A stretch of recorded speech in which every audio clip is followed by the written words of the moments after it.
Even before nga officially announced nga naabot na ang El Nino, we have already prepared the farmers.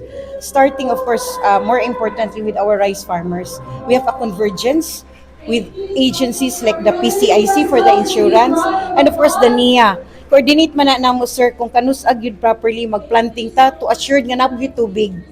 And then of course we are preparing also for cloud seeding should moabot ang panahon nga di na gyud magulan. Grabe. Now karon gi-prepare nato ang atong mga canals, gi-silt nato daan nya nagsigi magulan. So we already have that water catchment, small water in impounding projects. We have that already in Bohol. Daghan tawagin ana and then coordinating gud ni dapat sa NIA kay parehas karon nagsugod na among farmers og tanom, so kinahanglan timely ang seeds, very early mangani ta karon na nanom, timely ang among delivery sa seeds pati sa fertilizers, and amo na nang gi-prepare ang mga farmers because this is not the only time nga nag-El Nino tanaw.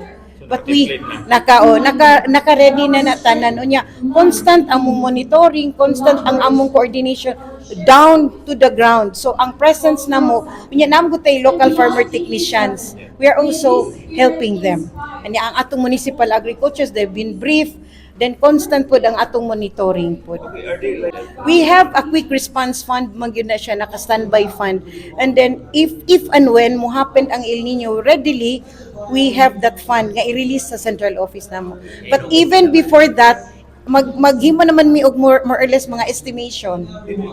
Pero ang amua lang is ang maapektuhan magud it's the farmers, but they know themselves kung saon ang amo yung bantayan is rice, ang corn farmers, even ang high value.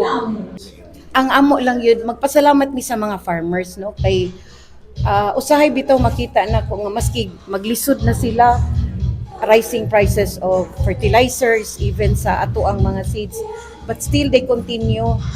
Nya kana bitong El Nino init baya na siya.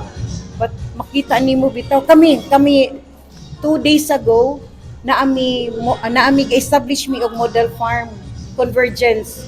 Tagaan na mo ang farmer 50 hectares na siya for 4 municipalities. This is to showcase nga kung sakto ang imong binhi, sakto ang imong fertilizer, taas mo yield and even the water. So more coordination gyud sa among mga farmers. Ako mong pasaligan nga pirmiming naa sa inyong likod ug unsa inyong kinahanglanon. Kung naay sakit even before kay historically kay bao naman taon say disease nga mo kuan, so amo nang i-prepare at ang among gi-information drive na i-prepare na namo na.